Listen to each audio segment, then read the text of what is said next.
Hey, insight number 3, we're going to stay in section 121 for this one, and then the last 2 are going to be on the other 2 sections. Section 121 is the longest part of it, so just keep that in mind. So from verse 34 through 40 talks about, I'll just read you some of it, okay, because it's a little long. It says, "Behold, there are many called, but few are chosen. And why are they not chosen?" And it goes through why they're not chosen. And like, we're all called. We all have purpose in this world. We all have, sorry, noisy truck. We all have a reason, and we're all called to our time and our place for purpose. But many of us fail that purpose. We get caught up in worldly things for whatever reason. So he goes through some of these reasons why they're not then chosen. And then I'm going to talk about what it actually means to be chosen. So in 35 it says, "Because their hearts are set on the things of the world, they aspire to the honours of men, and they do not learn this one lesson, that the rights of the priesthood are inseparably connected to the powers of heaven. And the powers of heaven cannot be controlled or handled only upon the principles of righteousness." So that powers of priesthood are inseparably connected to the powers of heaven, and the powers of heaven cannot help you if you are not living up to your privileges. Does that make sense? So yeah, then in 37 he says, when they take upon to cover their sins, they gratify their pride, they have vain ambition, they exercise control or dominion upon the souls of the children of men. So these are people that are tyrants and try to push themselves and control others, who hurt others, who, like dads who beat up their kids, or the husbands who have terrible relationships with their wives, and vice versa, wives that do the same thing. So those kind of people. But the heavens withdraw themselves, the Spirit of God is grieved, because, and it says amen to the priesthood or the authority of that man. So it's specifically here talking about men having priesthood authority, which is a long story around why I don't really ever accept my baptism, and I'd love to be baptized again, but I know that it is accepted. So it's a long thing, but yeah. My abusive stepfather baptized me, and I don't think he should have been holding the priesthood at the time, so I sort of call it a dodgy baptism, but it sticks, it's there, that's all good. 39 it says, "We have learned by sad experience that it is the nature and disposition of almost all men, as soon as they get a little authority, as they suppose, they will immediately begin to exercise unrighteous dominion." So as soon as anyone gets put into that, can you be the boss, or we're going to give you this, and it's like, oh, I'm better than everyone else. I then get to the, we've had that, go back to high school with the guy that was the main big sports person. He thought he was better than everyone else, and he gets a bit, like that. And there's more behind those stories and the reasons why people do that, but we all know, unfortunately, when somebody gets a little bit of authority, when they get the ability. I had this one prefect at school that constantly picked on myself and my friends around everything that might have been not school rules. Constantly picked on, and she was fine the year before, and then she got a little bit of authority and went, "Ooh, I'm going to be this and I'm going to be that," and it just went to her head, and it's totally out of there. I mean, that's just at high school. In the world, it's way worse.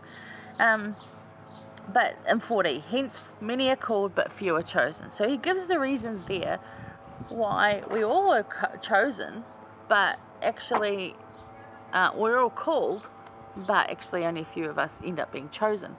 But it's not an elitist thing either, and that's what we're going to talk about. So how do you live chosen? How is it that you live chosen and not just called? Because we all know we're called, we all have purpose, we're all trying to figure out what that is, and it differs from season to season of your life.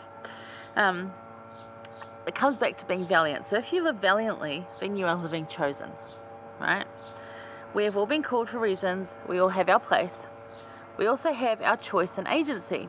So if we fail or choose to not take our life mission from the Lord 100% because we focus more on the world and the gratuities of the world, the promises of the world, the things of the world, if we're focusing more on that, we're not focusing 100% on the Lord and what the Lord would have us do, then we are called, not chosen.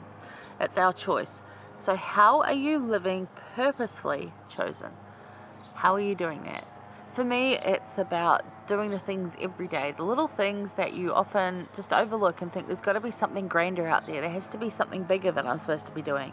No, really, it's really about reading your scriptures, saying your prayers, looking after your family, yourself, whatever your family looks like. If it's just you, if it's you and your cat, if it's you and your dog, if it's you and your husband, you and 10 kids, I don't know. Maybe you're a little blended family with stepkids and kids come and go at all times. I don't know. Whatever that is, though, if that's what you're supposed to do that day, that's it. And that's enough.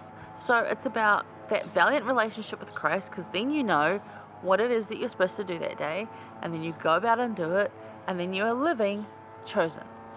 And I'm going to talk more about being chosen too, and I can't remember who said this, might be Hank Smith, but he said chosen isn't like getting a reward. Chosen means like you get chosen to mow the lawns, right? So it's not like you get this power, as we talk about here, how when they get a little authority they go crazy. So it's not about that. It's about it's about living chosen, and that if something was going wrong or someone needed help, the Lord can look down and go, oh, I'm going to pick on Sister Pemberton. I'm going to pick on Lorraine there, because I know she will help this person, and I know that she has the skills, that she will listen to my direction, and that she will prayerfully go about this task. I'm going to pick her to help someone. I'm choosing her to do that work. And yet for us, it's not like, oh, it's more work. To us, it's like, I will gladly do that for you, Jesus. Absolutely, I will. That's what it is to live chosen, not just called. And if you're not there yet, that's okay. Work on it. Pray, ask, think about Valiant. Look at Valiant a whole lot. Build that relationship with Christ and you'll get there. Let's end on the quote. Elder Bednar, he said, God does not have a list of favourites to which we must hope our names will someday be added. Because that's what a lot of people think chosen is. It's not. So God does not have a list of favourites to which we must hope our names will someday be added. He does not limit the chosen to a restricted few. Rather, it is our hearts and our aspirations and our obedience which definitively determine whether we are counted as one of God's chosen. It is our choice. We get the choice by the way we act. Our hearts and our aspirations and our obedience which definitively determine whether we are counted as God's chosen. That's so cool. Thank you, Elder Bednar, for that one. But that's How Do You Live Chosen. Hang around. We're going to go over to 122, which is pretty cool because this happens a lot too. All right, I'll see you there.